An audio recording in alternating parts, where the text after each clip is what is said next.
É muito comum a gente ter que calcular a área de figura geométrica em qualquer contexto, né? Às vezes o exercício ele te pede exatamente isso, o cara te dá uma figura lá, fala calcula a área, né?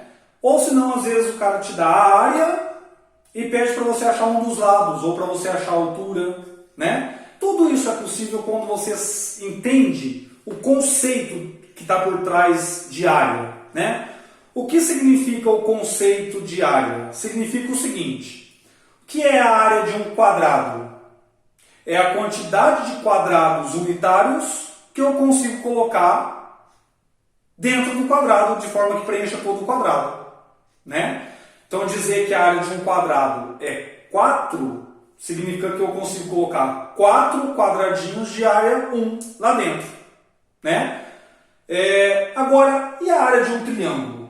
Olha, nós temos algumas formas para calcular a área de um triângulo, né? Algumas a gente já aprendeu lá no ensino fundamental.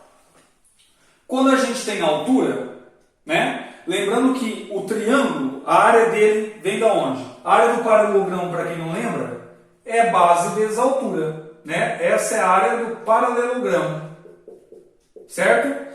E se você ligar a diagonal nesses dois pontos, a gente tem dois triângulos de mesma área, certo? Ou seja, a área de um triângulo que tem a base B e a altura H é metade da área do paralelogramo. Ou seja, a gente calcula assim, ó, a área de um triângulo é base vezes altura dividido por 2. E essa formulinha aqui, eu acredito que todo mundo já saiba lá do ensino fundamental. A gente geralmente estuda isso no 6º ano. Agora, quando eu não quero calcular a altura, quero já direto, ou quando eu não consigo calcular a altura, né, por algum motivo, porém eu tenho um ângulo, o valor do ângulo que liga os dois lados, o A e o B aqui nesse caso, ou o B e o C, ou o A e o C, né? Como que eu posso calcular a área em função do meu ângulo conhecido? Lembrando que o θ ele é o ângulo correspondente aos lados A e B, tá? Então, olha, como que eu posso fazer isso? Eu posso pensar assim, ó, aqui eu tenho a altura do triângulo, né? Eu não sei o valor da altura, mas eu posso traçar a altura, lembrando que a altura sempre tem que fazer 90 graus com a base, vou chamar de H, certo?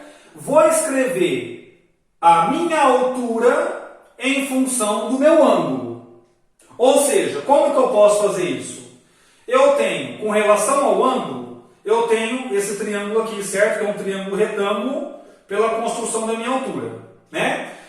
Com relação ao ângulo, o que eu tenho? Cateto oposto e hipotenusa. Então, qual é a relação que usa cateto oposto e hipotenusa? O seno.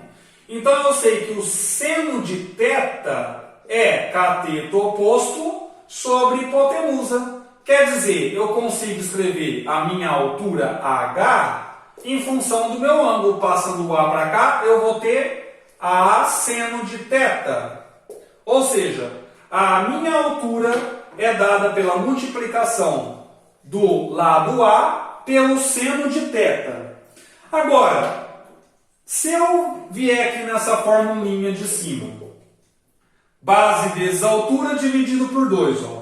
Base vezes altura dividido por 2. E no lugar da minha altura, eu trocar a expressão dela, né? Eu vou ter o seguinte, ó. Eu vou ter base vezes a altura, que é A seno de θ, dividido por 2. Ou seja, a minha área do triângulo também pode ser dada por A vezes B vezes o seno do ângulo θ dividido por 2. Em outras palavras, o que eu estou dizendo aqui, que eu consigo calcular a área de qualquer triângulo, desde que eu conheça um dos seus ângulos, multiplicando esse lado por esse, vezes o seno desse ângulo dividido por 2. Né? Vamos fazer um exemplo para a gente ver que realmente isso acontece. Olha, vamos pegar aquele triângulo mais famoso do mundo, para a gente ver que dá certo, que é o triângulo retângulo 3, 4, 5. Né? Então vamos ver como fica a área dele. Ó, então eu tenho assim, ó.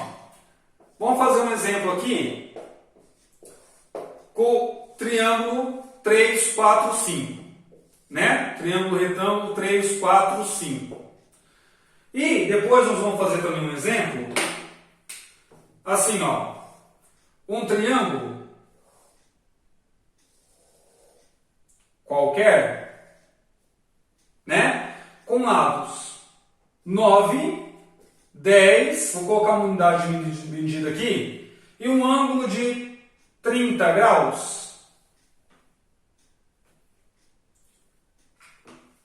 Então, como que eu calculo a área? Vamos calcular a área dessa daqui usando as duas fórmulas. A primeira é base vezes altura. Então, base 3 vezes altura 4 dividido por 2. Certo? Que dá 6. Agora, se eu quiser usar a formulinha que a gente viu lá no segundo caso. Nesse caso, por exemplo, eu conheço dois lados que constroem um ângulo de 30 graus.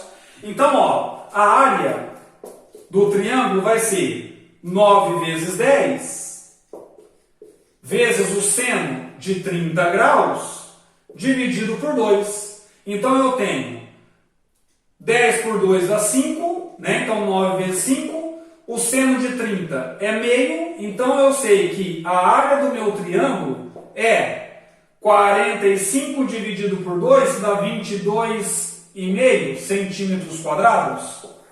Então perceba que eu não precisei calcular a altura do triângulo. Professor, mas nesse caso eu conseguiria calcular? Sim, a altura do triângulo está aqui, ó, né? Então você tem lá a altura do triângulo, você calcula cateto oposto sobre hipotenusa, acha o H e troca aqui. Mas fazer isso é o mesmo que fazer isso daqui diretamente. Certo? Professor, tem uma outra forma de calcular a área de triângulos? Tem. E essa fórmula é uma fórmula que talvez não seja tão conhecida como as outras, mas ela é uma fórmula que te dá, né, uma possibilidade de calcular a área de muitos triângulos que a princípio você não conseguiria. Repito, às vezes você não consegue achar a altura, né? E porque achar a altura de triângulo não é sempre uma tarefa tão fácil como parece, né? Quem já está acostumado a fazer exercícios de geometria deve ter percebido isso. É chamada fórmula de Heron. Então, o terceiro caso é a chamada fórmula de Heron. Qual é a fórmula de Heron? A fórmula de Heron, nós vamos precisar de um conceito que é de semiperímetro. Então, ó, você tem lá um triângulo, né? Qualquer. E vamos supor que nesse triângulo você só conheça os lados A, B e C. Você não conhece a altura e você não conhece nenhum ângulo. Né? Professor, mas quando eu tenho um caso desse, eu não consigo achar um ângulo? Depende muito do caso, mas é muito difícil. E a altura? Depende muito do caso, mas é muito difícil. Certo? Não é uma tarefa fácil. Qual é o perímetro desse triângulo? O perímetro desse triângulo eu vou definir com a letra P maiúscula. É a soma dos seus lados, A mais B mais C. E o semiperímetro desse triângulo nós vamos definir como sendo metade do perímetro. Ou seja, e eu vou chamar de outra letra aqui, ó. P minúsculo vai ser A mais B mais C, que é o perímetro, dividido por 2. Né? Então, na fórmula de Heron, a gente usa o semiperímetro. Tá? O semiperímetro é usado. Cuidado para não fazer confusão. Então, na fórmula de Heron, você usa o P minúsculo, que é o semiperímetro, que é metade do perímetro. E a fórmula de Heron é dada pelo seguinte, ó, é a área do triângulo é igual a raiz quadrada do semiperímetro que multiplica semiperímetro menos A, que multiplica semiperímetro menos B, que multiplica semiperímetro menos C. Então, resumidamente, como que você calcula a área de um triângulo usando a fórmula de Heron? Você precisa calcular o semiperímetro, né, P, subtrair todos os lados do semiperímetro e multiplicá-los um a um. Também, depois no final multiplicando pelo semiperímetro, isso vai te dar um número. Você vai lá extrair a raiz quadrada, né? Vamos fazer um exemplo aqui. Vou pegar o exemplo aqui também de novo do triângulo retângulo, para ficar fácil da gente aplicar e de entender. Então eu tenho lá 3, 4 e 5, certo? Então como que eu calculo a área? Primeiro eu calculo o semiperímetro desse triângulo, que é 4 mais 3 mais 5 sobre 2, 8, 12 dividido por 2, 6. Então essa é a metade do meu perímetro. Agora eu vou lá e calculo a área, né? Então eu tenho, ó, 6, que multiplica 6 menos 5, 6 menos 4, 6 menos 3. Então isso me dá, ó, raiz quadrada de 6, né? Aqui vamos fazer direto já, ó. Aqui é 1, aqui é 2, aqui é 3, então fica 3 vezes 2 vezes 1, 6 vezes 6, 36. Ou seja, raiz quadrada de 36 é 6, né? Que coincidiu com aquela formulinha que a gente tinha aplicado lá no primeiro caso, tá? Então essa fórmula de Heron aqui, ela é muito importante para você, para quando você só conhece lados dos triângulos, né? E aí você não precisa se preocupar com altura nem com ângulo para você calcular a área. Eu vou desafiar você, se você quiser aceitar o desafio, a provar essa fórmula. Provar essa fórmula, tá? Tenta você, na sua casa, depois, enxergar de onde que sai essa fórmula aqui, usando um triângulo qualquer. Tá? Você vai ver que é um desafio muito legal e você vai ver a riqueza de propriedades que você usa de triângulo, semelhança de triângulo, até trigonometria, seno, cosseno. Tá? Tenta você fazer, que talvez depois, uma hora eu gravo uma videoaula explicando a demonstração dessa formulinha para você.